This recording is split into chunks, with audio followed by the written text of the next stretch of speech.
Welcome to another episode of MyWatches podcast, episode 17. And I think there's no particular agenda for today. We're just going to talk about some of the new acquisitions we got and updates about our watch journey in general, right? So, I think first thing first, let's go with wristwatch check, right? Okay. So, I'm wearing SEIKO SPB 143, aka the Prospects 62 Max. right. Okay. Yeah, I'm rocking the JLC REVERSO Tribute Small Seconds in blue. Second honeymoon phase. Had to go through a bit of fixing due to some movement issues, but well within warranty period, came back very good. And having New my strap second as well. Yeah, new strap as well. Mm-hmm. Having my second honeymoon. Awesome. And just got my new acquisition today. I mean, it's been like a year coming already. I think I bought this on the first episode that we had Woody, right? Our now permanent recurring guest. Yeah. So the second one in the group. So I think we talked about this already. So I'm not going to dive into too much details, lah. Yeah. Right. Yeah, I'm wearing the SPG W289 Grand Seiko Sakura Kakushi, the limited edition pink dial small watch. Yeah, too long a name, honestly. All right, so I think we're going to just dive right into our new acquisitions, right? So starting with you, Renee. I think you had this piece and the thought of this piece and the whole entire thing comes out like 3 days ago, right? 3 days ago. Okay. Yeah. So this is a Halios Fairwind. It's 39 mm, right? 39 mm, 200 meters water resistance. Salita SW 200. So it's been with me for almost an hour or 2 hours, 1 hour now. Yeah. So thanks to James for hunting this and Woody for Poisoning you with poisoning me Our pleasure. Right. Happy to make it happen. with this. So what was the story? So the story of this, like a few weeks ago, so James messaged in our WhatsApp group that someone was selling a Halios Fairwind. Someone from the western side of the world selling his Halios Fairwind, but I kind of ignored it. Because I wasn't too excited on that because I was thinking how much would it cost me to ship it to KL for that and all the taxes I need to pay. Then I told him I'm not interested because I'm still happy with my Casca. Though it's totally different watch, I'm just like trying to convince myself. I don't But you don't need another one, right? Indie watch, yeah. Then 3 days ago, Woody messaged again about the same watch, but it's from a different seller, and the seller is from Singapore. Then I checked the watch again, and I watched some YouTube videos. Always a bad idea. Yeah. I mean, the plus point is the price is right as well. Yeah, and the price is right. Yeah, It's very close to the original price, which is very far from the resale price, right? And it's from Singapore, and James is there, and I still have like few hours to decide so that James can meet him up the next day, which was Friday. Yep. And it's freshly delivered to Malaysia. Yeah. Right, so I messaged the group like, should I get this? Like, of There's course, they will all there's say only yes. one answer to that. No one will say no unless it really Unless the sucks, no comes you know? from you, yeah. Right, I mean, obviously, with pre-inspection purchase done by my end, I think there's like little Almost to no risk. Almost no risk. Yeah. Right. Yeah. So I messaged the seller asking him for like some details, and we agreed on a price. And then I told him my friend James will message you to take a look at the watch, and if everything is good as advertised, then we'll take it. Then I think James had a very long conversation with him after that, and finally I was able to bring it back to KL after like how many hours journey, like 10 hours. 11 hours bus ride over here, right? So It's ridiculous. I'm just glad you're around. Right, and in person it looks so good for the price. Yeah, really good. no complaints, man. I mean, look, that dial when the light hits it, Oh, beautiful, nice. right? Yeah. The bracelet is the one that I personally was very wow about it, right? It like reminds me so much of my Zenith Defy on how like a fully brushed bracelet can still have a lot of flair of it, right? It's not, and it is very, very nicely done. It's comfortable, a lot of flex, yet feels very confident, right? It feels very solid. And the best part of all, the micro adjustment, clicking on this button here, just a click and you can move this just like that, Yeah. right? Right. Magic, Magic. Yeah. So that is, to me, is very impressive. Like, to me personally, owning a sub as well, I think the intuitiveness of this beats the glide lock, right? I don't have to take out the watch to flick it down and start adjusting. I mean, although it gives me more adjustment, but realistically, on a day-to-day basis, you only need this. That little bit. Yeah, that little bit, right? Even with it being worn on your wrist, you can adjust And it. normally you can only find this clasp in like high-end watches. Yeah. Right. So which comes to the question, right? If Helios is able to do it at this price point, and this is not a recent watch as well, Omega, what are you doing? Right. Yeah, I mean, Right. we've seen what Omega does. It's literally like a hook, Yeah. and you just unlock it and it goes to another hook. So it's only like 2 adjustments, like either or only, right? And everyone's going gaga about that. So it's like, you kind of feel they could do more. It just doesn't make sense that way.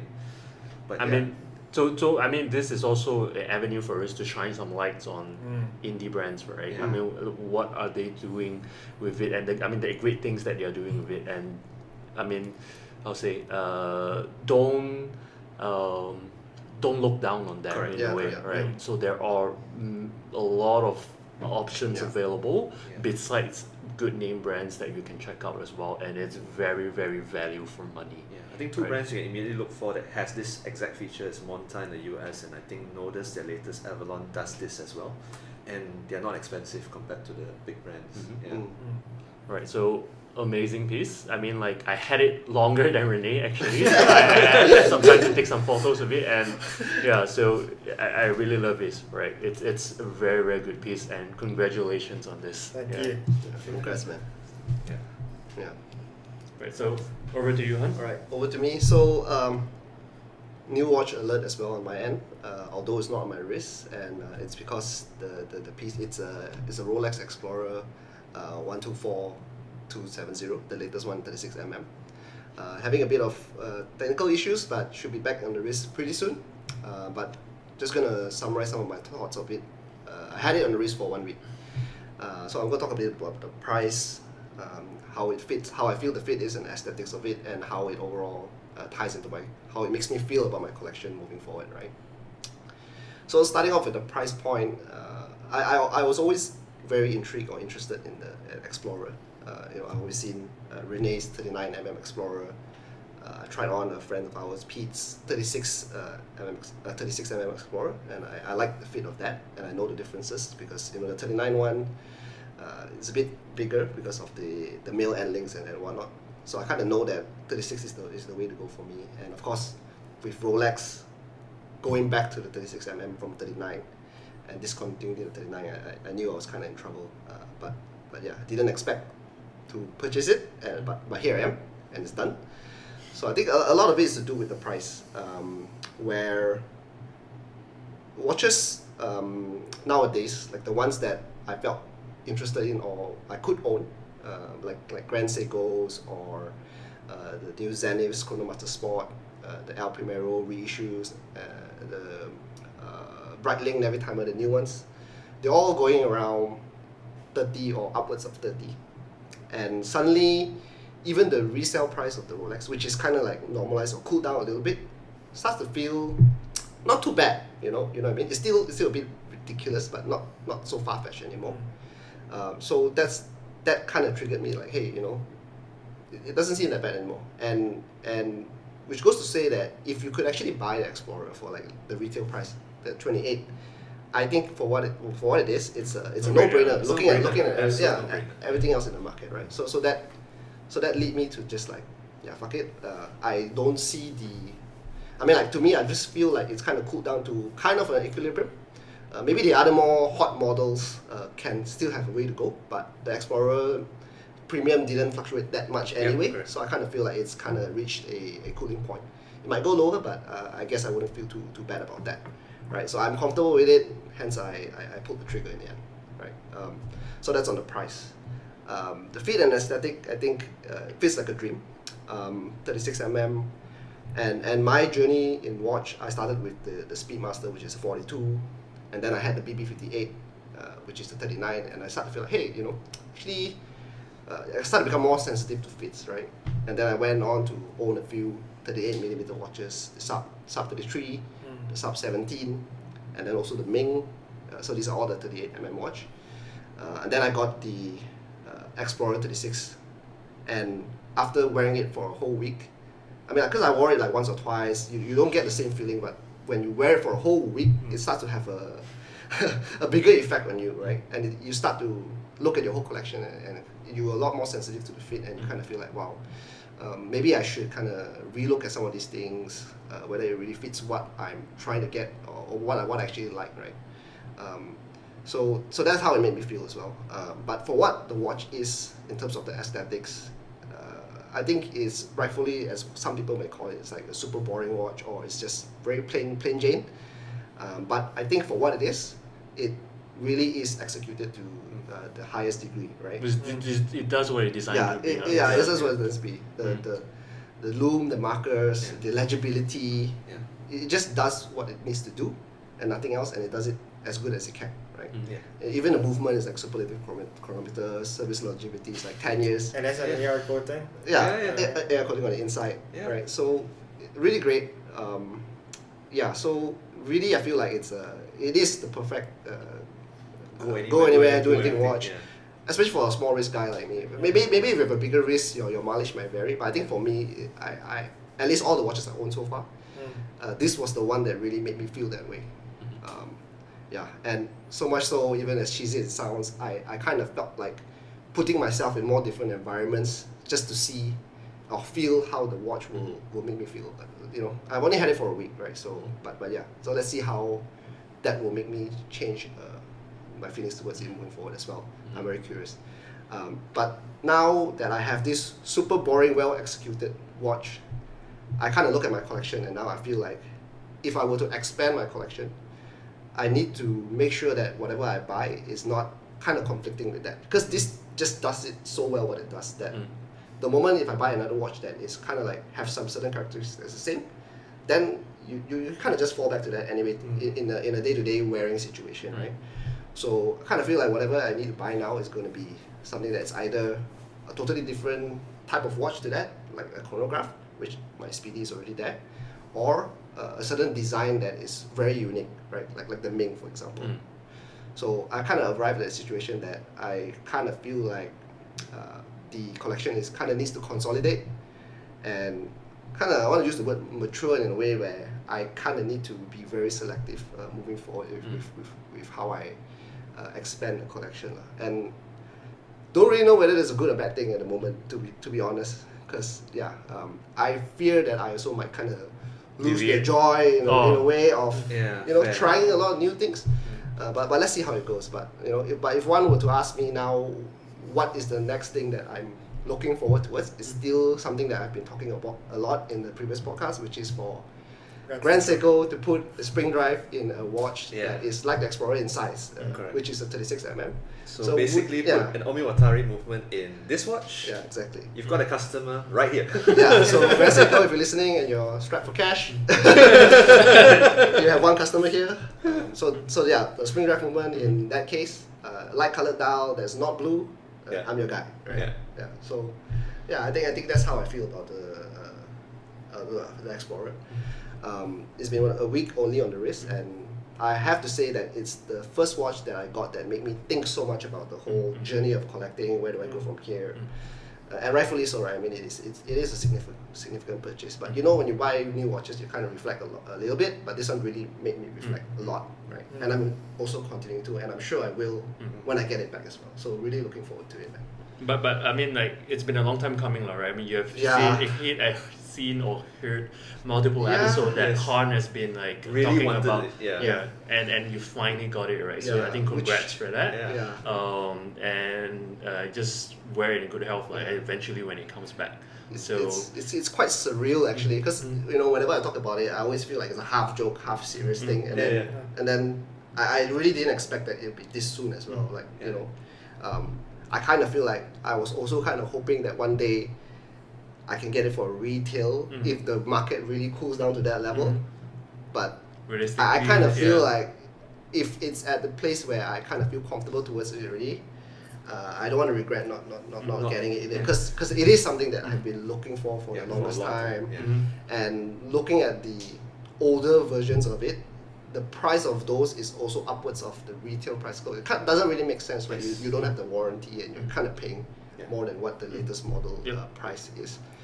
Yeah, so I think it kind of felt right for me at least. So I think when Han was deciding that as well, I think I told him one thing. It's like, if that price is comfortable and you can get it, and especially it's on the lower end right now compared to the past couple of months, you will probably regret not getting it instead because you will always wonder, what if, right? What if I actually got it and so on. I mean, so for my personal belief is always get it, try it, then you have a actual conclusion of all it is. And the funniest part is he tried it, and he wanted to walk away for a while first. So when you walk away?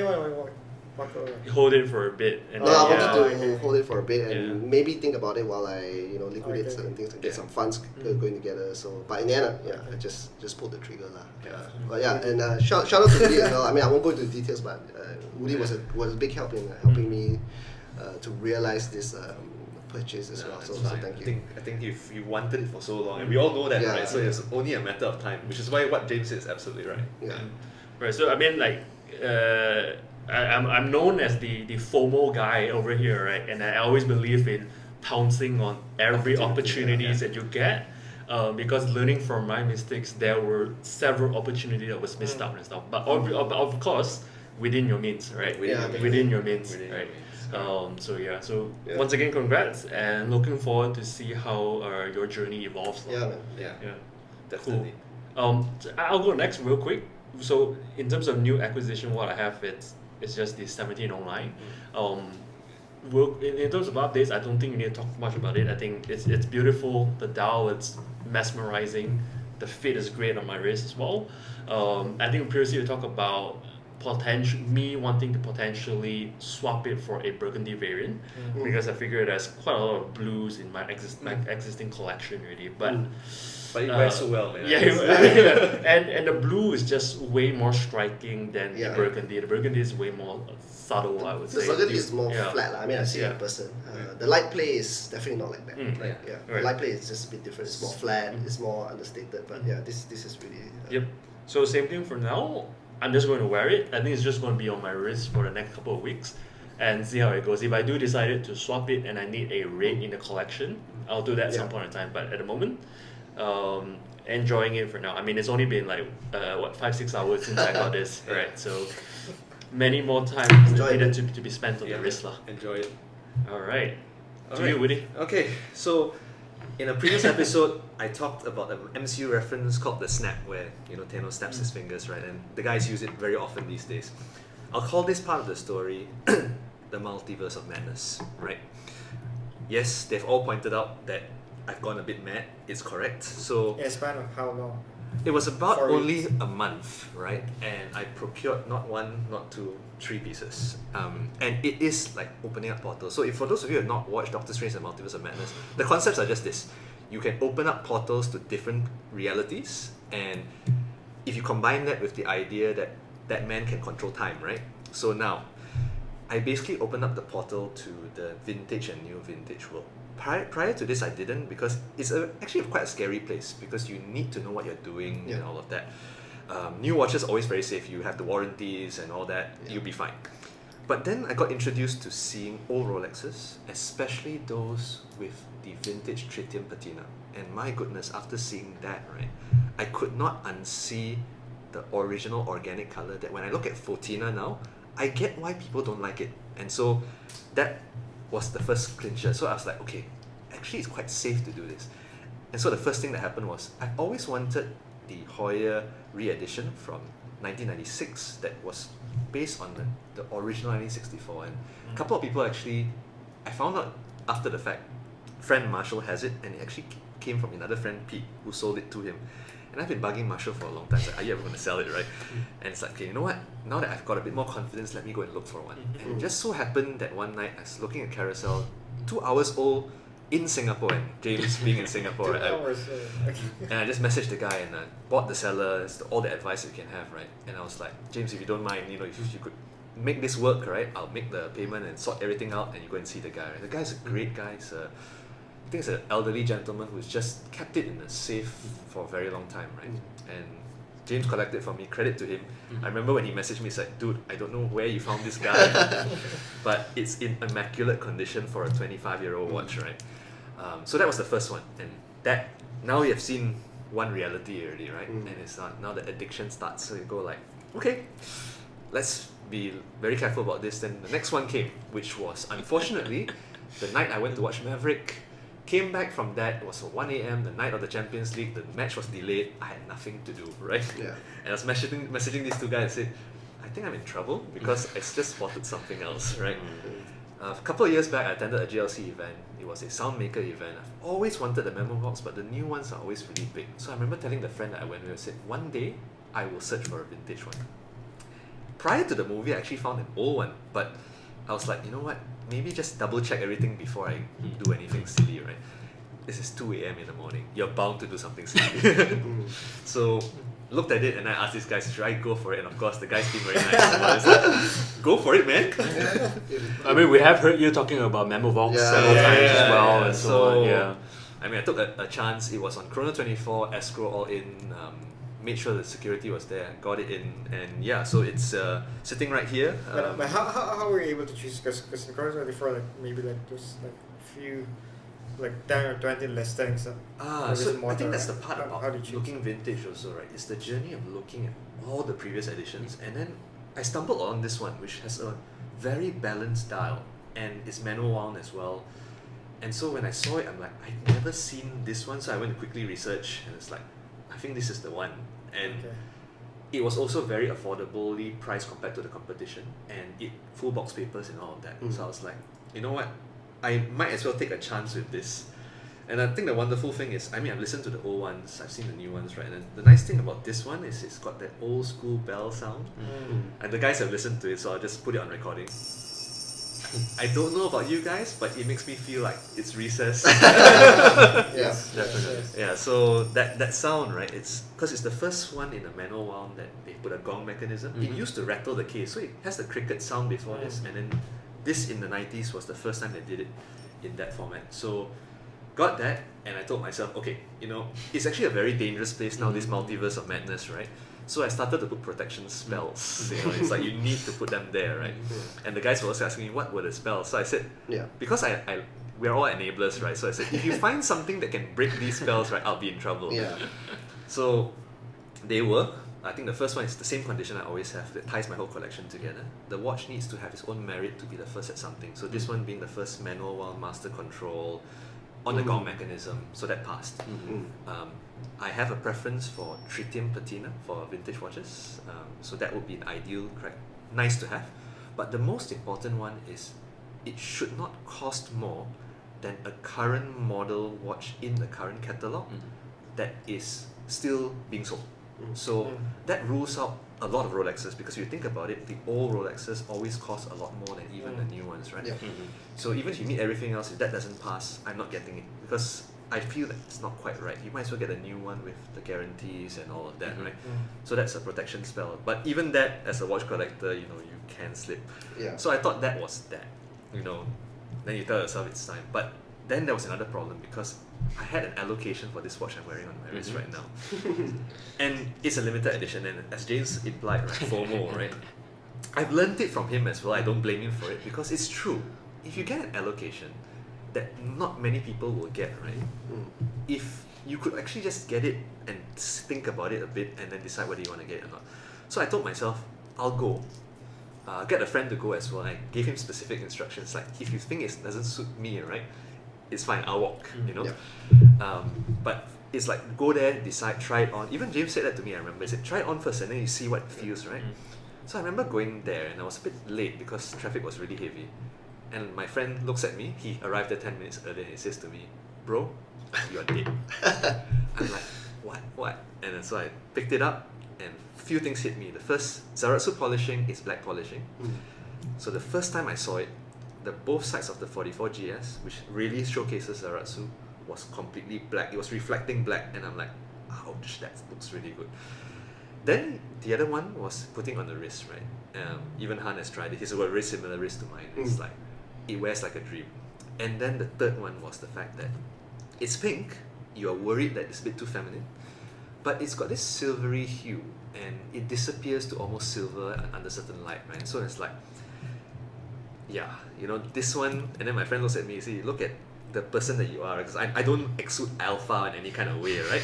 So it's like, it suits you. Because he's a bigger guy, so it doesn't suit me, but it really suits you, you know. I'm like, okay, I'm dead, you know. So I get it, and then that triggers the whole thing about what you do with the rest of the collection as well, right? So in this case, I caved also because it's that whole 3 pillars of Grand SEIKO. You've got the 9R, which is the spring drive. You've got the 9F, which is the quartz, and the mechanical. And I don't have a 44GS, which is what they're also very well known for, right? So this really hit the spot. But it now makes me wonder about the rest, and I think Renee has warned us all about this, right? Once you wear a 36mm on a bracelet, right, all watches feel kind of big, right?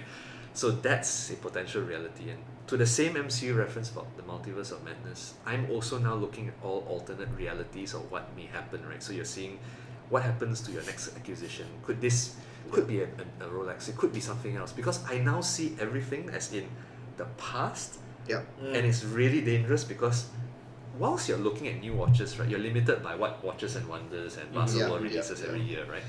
And if it doesn't work for you, you walk away, right? But now I'm looking at past catalogs, at watches they used to make for wrists like mine, which they don't anymore, right?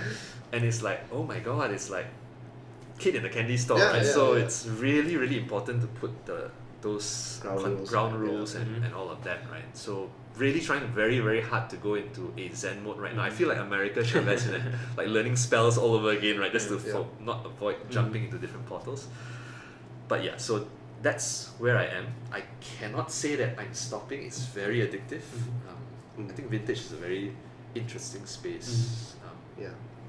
I mean, especially in the vintage world, the FOMO effect is double, right? Because like every single piece is limited. Every single piece is always in your mind. Will I able to find this same listing again, this condition, and this availability, and so on? So always on your mind, you'll be like, should I get it? Should I get it? If I missed it, will I have another chance of getting it again? Right. So that is a tough journey, or how to say a journey that is very hard to resist. Moving forward. But I have to say, it highlights the part of the watch journey that I think all of us enjoy, which is the hunt, right? Because in order to find this sort of thing, unlike you walking to a boutique, and that's the addictive part about vintage actually, if you get the hang of it, right? In a boutique, you just find out what is in stock, you get a call, that's it. When you go into the vintage world, you need to really research the model numbers, you really need to know what you're looking for. And even if you found what you're looking for as your research, right, there's no guarantee it'll ever be listed. So then now you have to look at the listings and find the one that really meets your criteria, and then you've got to buy the seller, and then you need to see the condition of the watch and all of that, right? But that is exhilarating in a way that it's very hard to describe. I mean, if you've never done it, I feel at one point in your time you should, but again, James is correct.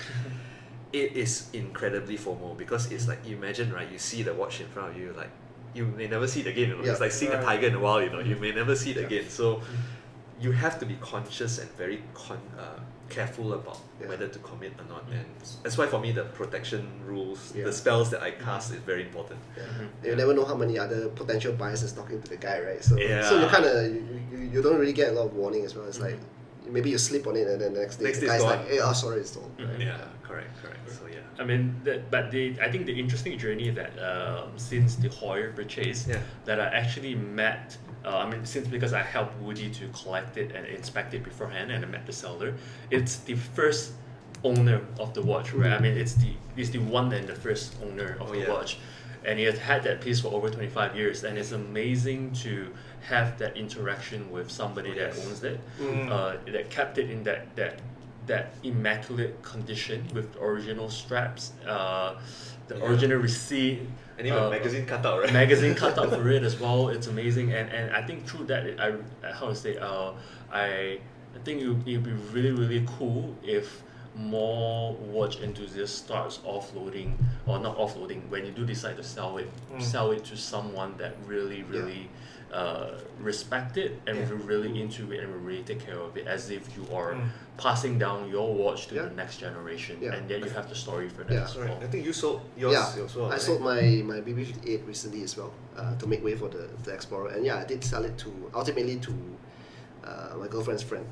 So I felt like that was also very enriching. He is a guy that also just started on his watch collecting journey. So very similar to like us, like starting with SEIKO 5s, and then it's like started looking at Tudors, right? So I kind of felt like it was a nice conversation. I had shown him some of the pieces, talked a little bit about my own journey and where I'm headed towards, and I think that was really cool, because a lot of when you're in carousel, you get people like lowballing you, and then even if you kind of meet the price, and then you're so worried that you meet them, and then they're just looking at it as like last minute they ask you for $100 off, for example, right? So when you meet someone a bit more genuine, I think you get a lot more peace of mind. Is one thing, but you've like you guys say, right? You're enriching the community as a whole, right?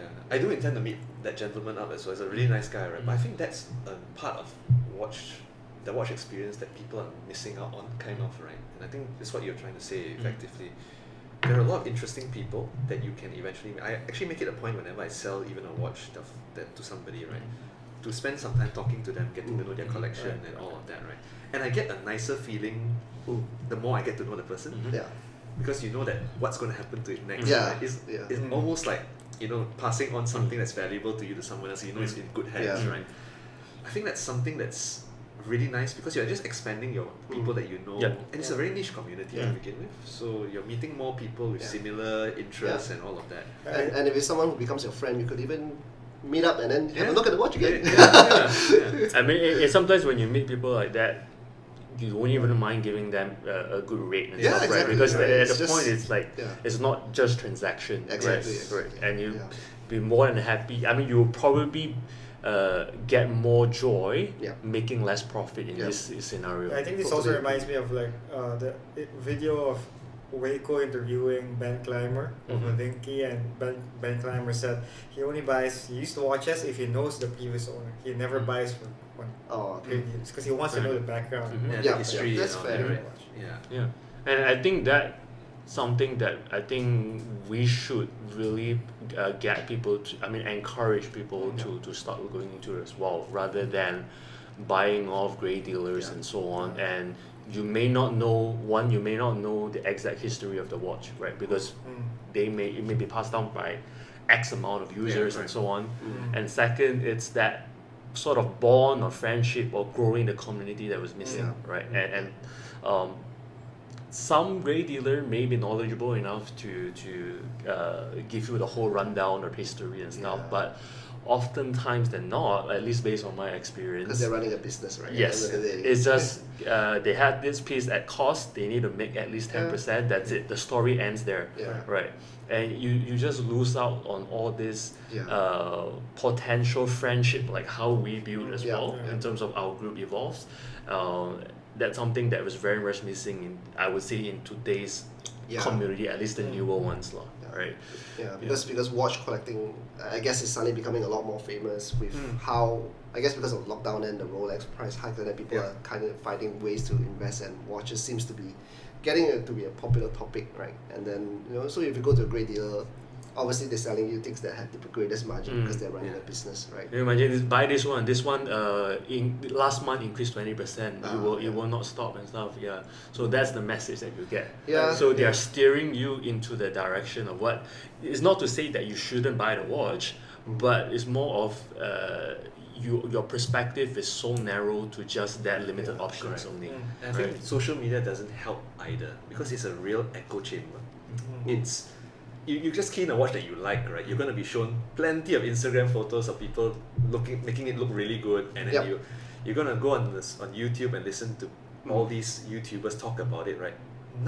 Almost none of them ever talk anything negative about them, because either they run a a dealership as well that they Yeah. sell, right? So you're just going to reinforce the idea that you should buy it. Yeah. And I think that's also something that's kind of missing, which I'm quite grateful that in this group that we have, we kind of do that as well, right? Yeah. Where you kind of be very honest with each other about what you like and what you don't like, and that's okay. I find that that's going missing in the watch community, in the social media as well.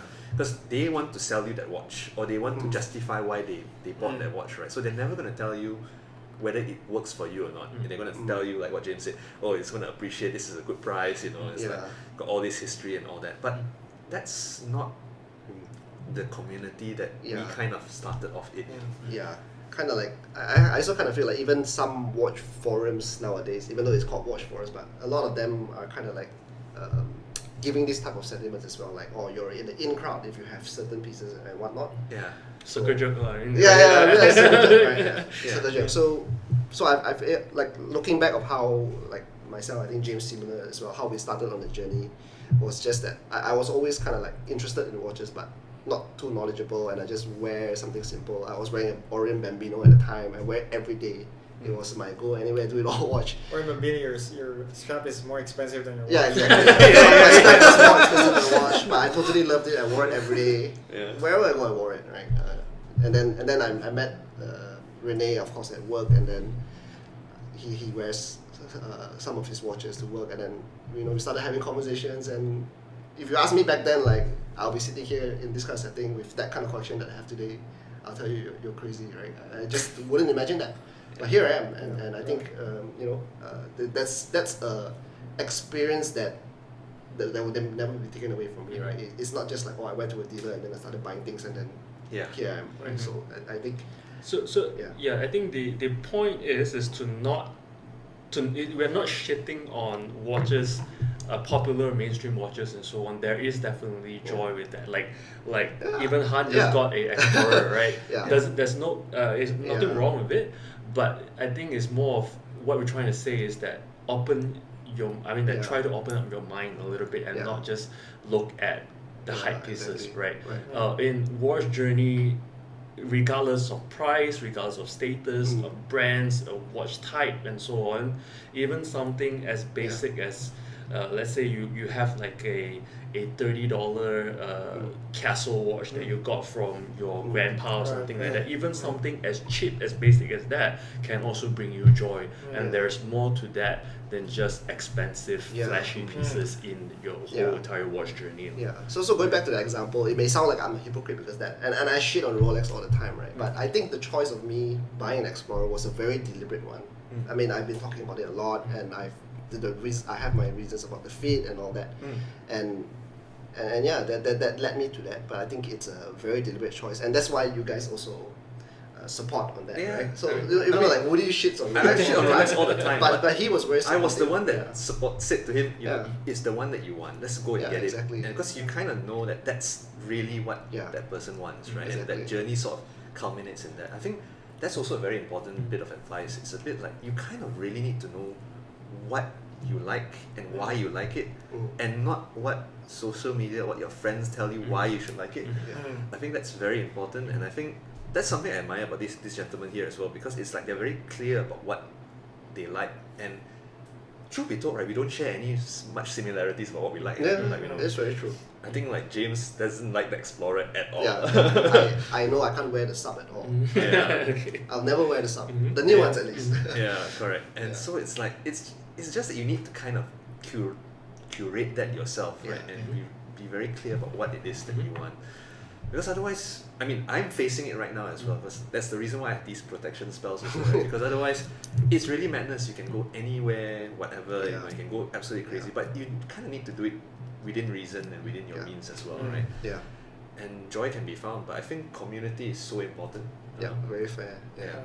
And one thing on that as well, don't be afraid to change your perspective, right? As you grow, as you evolve, most of us have. I went from small watches to large watches and so on.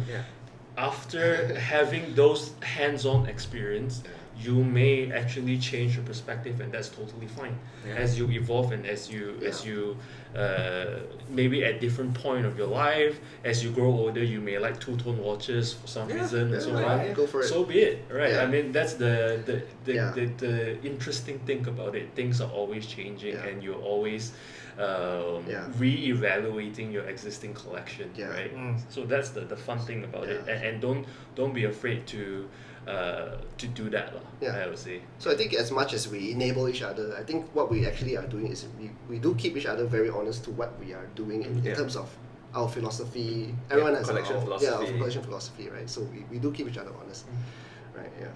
Yeah. Yep. And then the probably the last thing to talk about is that don't settle, right? You talk Yeah. about Explorer. Yeah. That I don't like the Explorer because I think it's just an expensive OP with a 369 white gold numerals and so on. But I did also previously say that I wanted a 39mm Explorer, right? But deep down OP. inside, yeah, sorry? Or you wanted to... The Explorer, okay. yeah, but you got deep down inside, it actually is I view it as a replacement for the 39 OP white dial that I've missed out on, and sort of view that alright, I can get the 39mm Explorer as a Scratch that replacement. itch, right. At that point, well, it's still available at retail, where I may or may not have the chance to get it at retail, right? So I sort of toy with the idea of getting that and so on. Yeah. But then I realize right now that if I actually did get that, I potentially will very likely regret it and have the same feeling of how I felt about the Explorer right now as well. So with that being said, I say that it's very important, to me at least, to not settle or to not get a replacement, do not get a homage for a watch that you actually really wanted. Especially if you can really afford it, or Yeah. you could afford it in a few years' Yeah. time, right?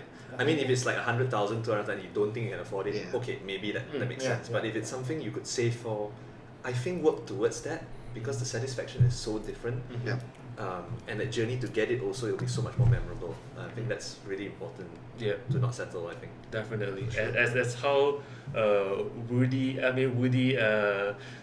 famously said, right? The 58 is the don't use the 58 as a replacement for a sub, right? Yeah. Yeah, so I think I'll try and to do that without insulting way too many people. To all You can say it now because I sold my 58.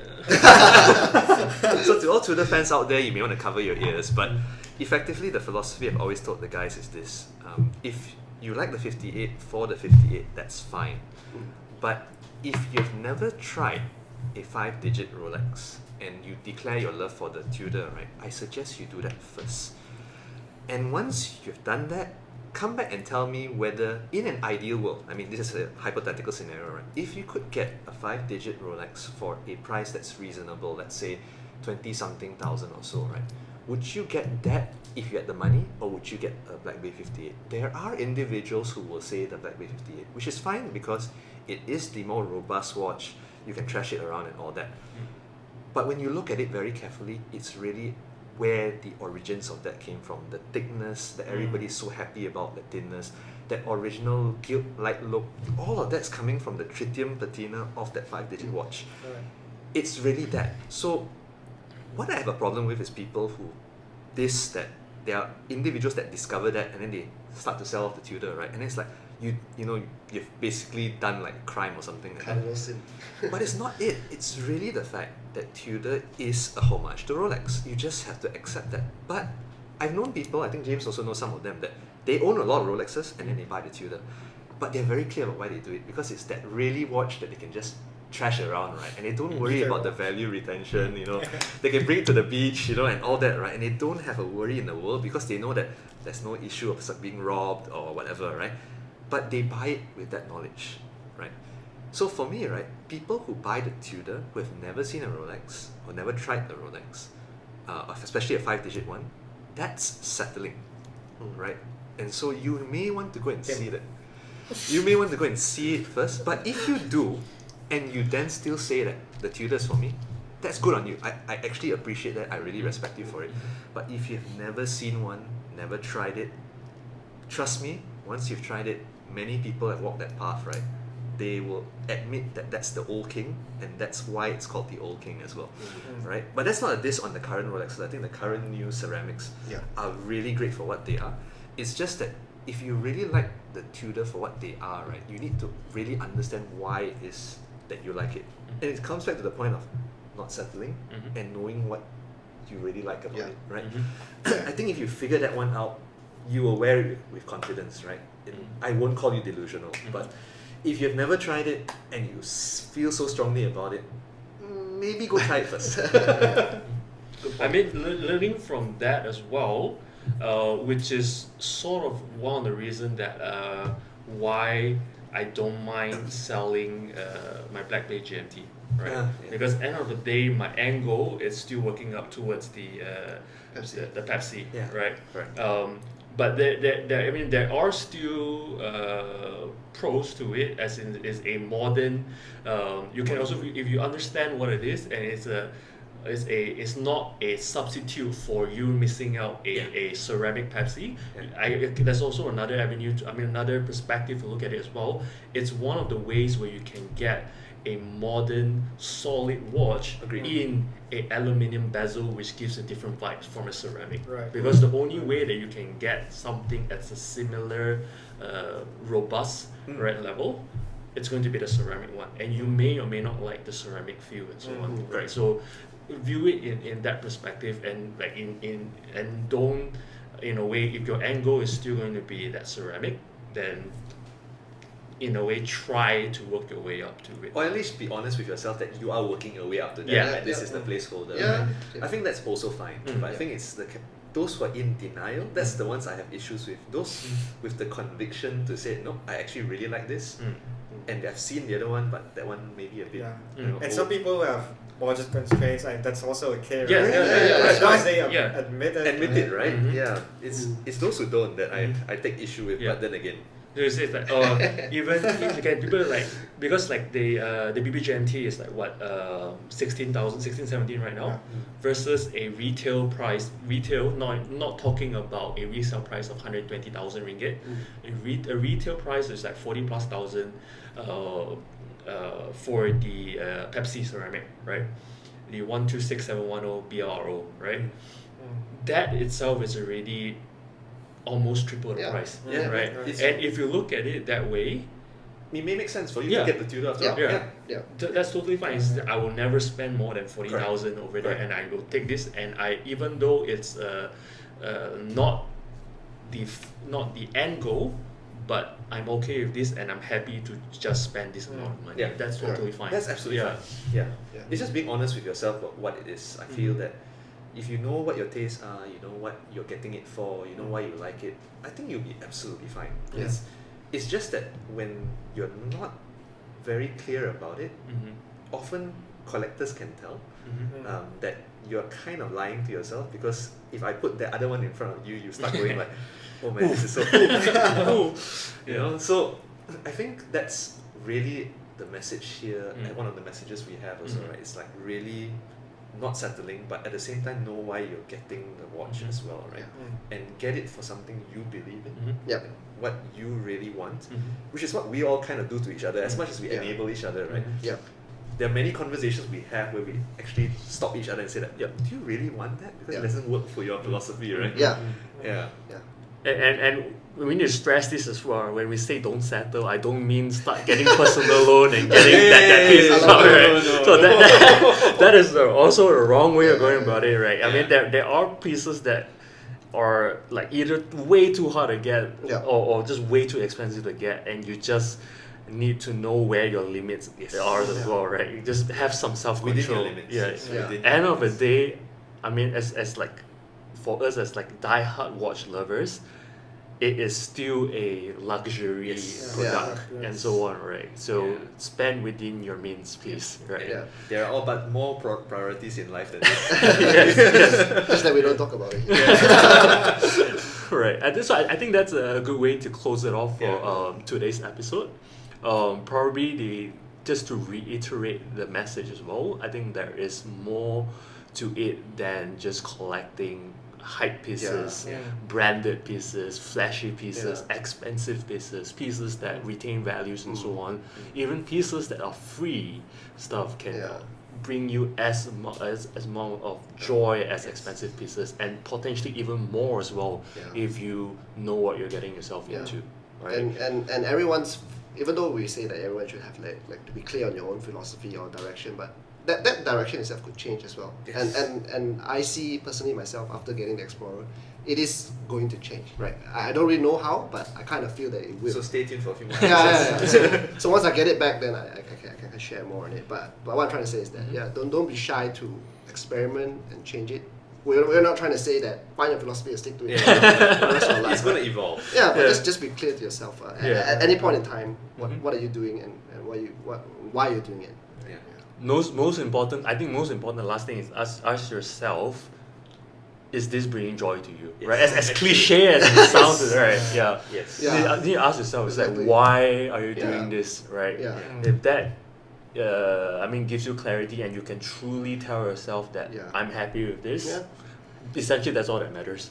Yeah. Right. If walking around the garden with your Explorer, just go ahead and do it. Yeah. That's awesome, man. Alright then, I think that's it for today's episode. Once again, thank you for listening, and take care and have a good one. Alright. All right.